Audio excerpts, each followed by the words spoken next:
part of the hodgepodge known as West Town. We're in East Ukrainian village to visit Kasama. Kasama serves as a Filipino kitchen and bakery that incorporates Filipino culture into their dishes and pastries. As fellow Filipinos ourselves, Carlo and I have been looking forward to trying the high-tier comfort food at Kasama. Mabuhay! Hi! Hey, what's up? Hey, I'm Tia. Hi, I'm Carlo, and we're with the Eats. I'm Tim. Jeannie. Nice to meet you guys. We're very excited to tour Kasama today. It's very inviting in here. I love all the plants. Welcome. Well, this is it. This is kind of like the bar area that we had anticipated guests sitting at having cocktails, but for the time being, without dine-in, we're just using it for like storage, keeping the boxes and all that stuff. And then we have the pastry case right as you enter. On the weekends, we have quite a bit more pastries with some specialty danishes and things like that. And then we added this kitchen to the building. We wanted to do an open concept and have like a chef's counter, but now this is used mostly for to-go bags and pickup and delivery orders. So what used to be here? So this was just a dining room before, and then the previous kitchen was upstairs. And so now we use that as our bakery production and prep kitchen. That's cool. So we have two kitchens in this space. So this is the patio. Lucky to have this space to take advantage of, especially opening last summer, last July. So kind of rushed to get open so we can get some seating and bring some people in here. But yeah, it's beautiful. I mean, lots of space. For sure. tons of space. And it's kind of secluded, you know, from the outside, so people can have kind of like a private conversation. Definitely, yeah. It's like nice being in this area. We're around a lot. Division's just 2 blocks that way. Chicago Avenue, so there's a lot of stuff going on, but we kind of have that nice neighborhood vibe, and we got a good group of regulars who come in and hang out on the patio and stuff like that. It's nice that you'll have like foot traffic walking by, and then they can peer in through the gate, so that's pretty cool. Yeah. I feel like I'm kind of like in a backyard. It is. We live upstairs. There you go.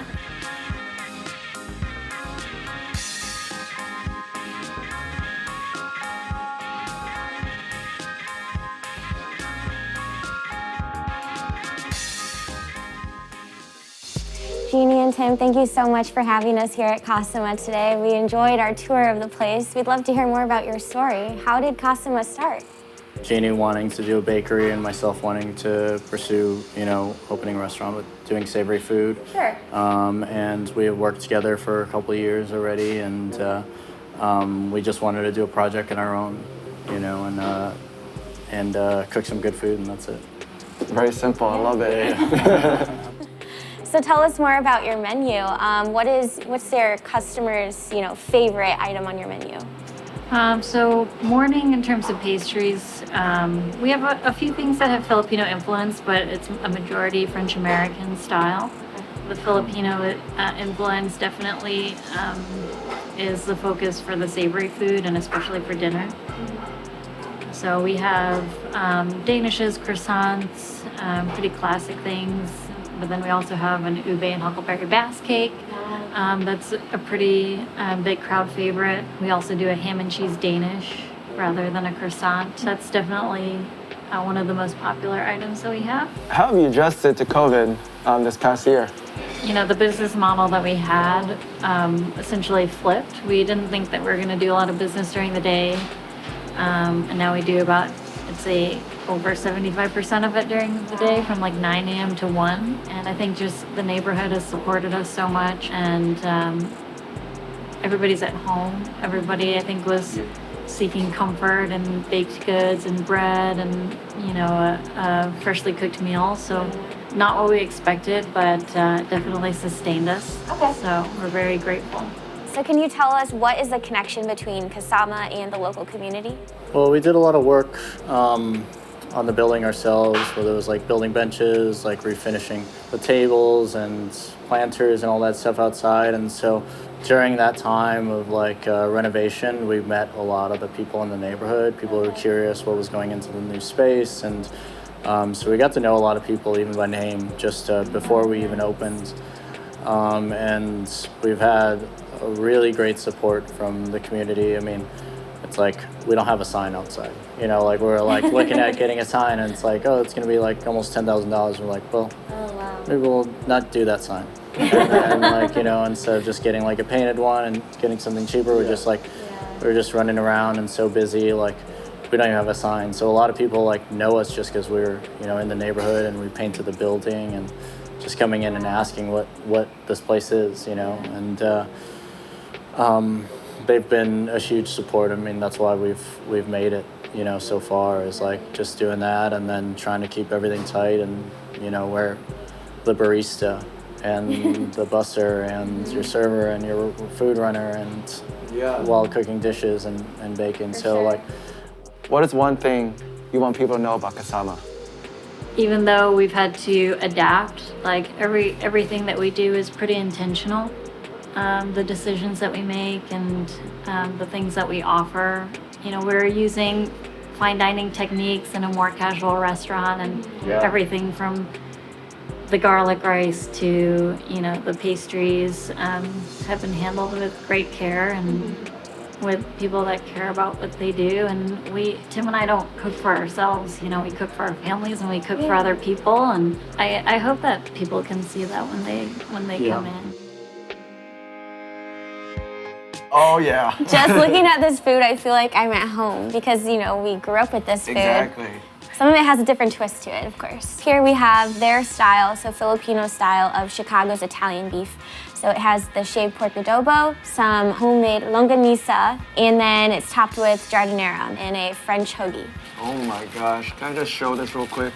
You can't really see. Oh, that's There is a fat. longanisa hiding underneath, under all this shaved pork. Oh my gosh. Here we go. Oh, we got some au jus.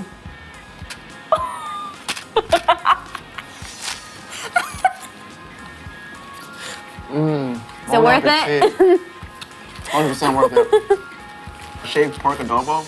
It kind of tastes like Italian beef, not gonna lie. So, That's really good. and the Filipino taste in the very bottom with the longanisa. That's just a masterpiece right there. This is a typical Filipino breakfast where you have the longanisa, the tocino, and then the garlic rice with a fried egg on top. I like to let my yolk dribble onto the fried rice a little bit. It kind of tastes smoked, almost. The I way they make their Really? longanisa. I haven't tried it yet. And it's even served on a banana leaf, Yeah. which is true Filipino style. It has this rich, kind of like barbecue-like flavor, but with like some tanginess, and I think that's what is important in Filipino culture. Is Right. like tanginess, because we love like citrus, we love barbecue, and combining those two flavors is really good. It tastes like my childhood, just Exactly. growing up. They didn't yeah. really change too much, which sometimes you just can't change tradition, right? I am very impressed with the tocino and the longanisa. The way they cook it here is just phenomenal. So let's try a vegetarian option here. So this is, it looks like it's chopped sliced mushrooms, but in an adobo sauce.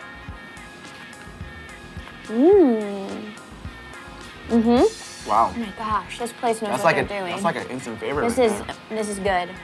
This is a really good adobo style mushroom. I mean, unheard of, but amazing. Here we have their pork Shanghai spring roll with some sweet chili sauce. It's a huge staple in Filipino cuisine. Lumpia Shanghai. Exactly. That crunch. Oh my gosh. It tastes like home. Tim actually said this is his mom's recipe. So, like he grew up with this specific recipe of the pork Shanghai.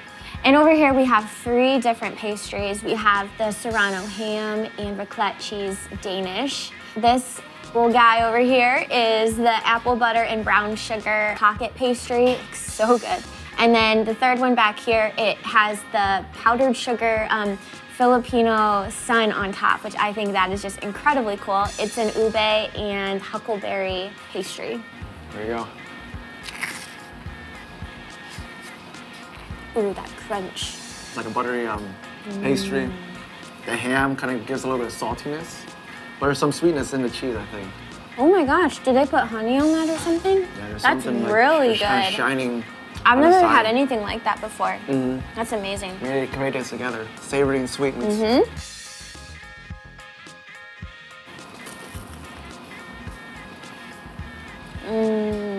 But it's really good.